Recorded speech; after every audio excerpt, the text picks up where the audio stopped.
Saturday passed uneventfully.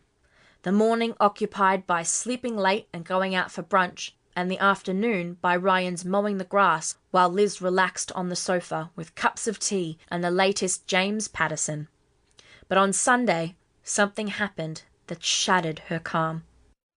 They had been invited to a barbecue, and she was putting the final touches to her makeup while Ryan had his shower. The theme from Pirates of the Caribbean thundered out from Ryan's bedside table. The shower had only just gone on, so he wouldn't be out for a while.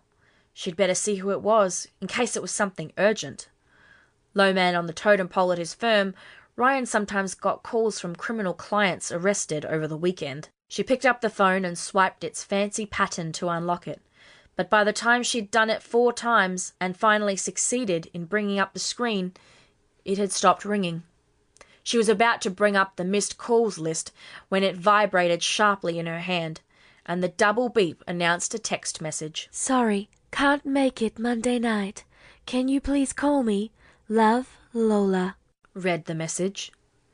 Liz now knew what it meant in books when they described people feeling the blood drain out of their faces.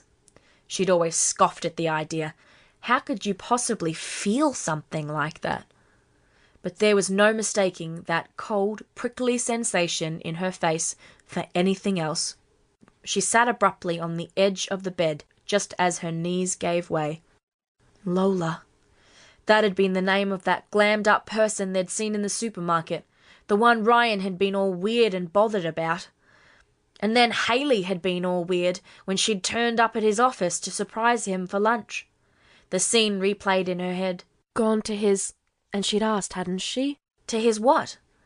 And Hayley had started messing around with stuff on her desk and refused to look at her.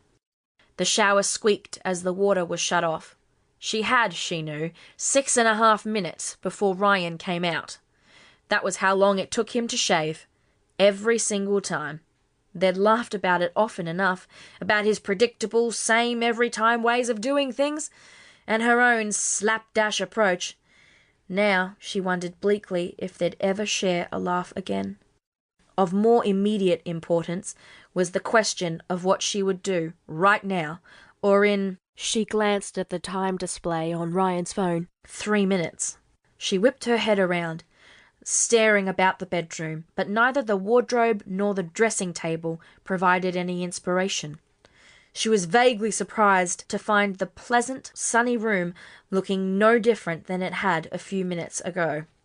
Somehow, she felt, there ought to have been some visible sign of the tsunami that had rolled over her placid life. Outside the window, their street remained normal. Mrs. Jacoby across the road was sweeping her front path, and the scratching of her broom whispered through the open window. With a start, Liz realized that something else could not be heard.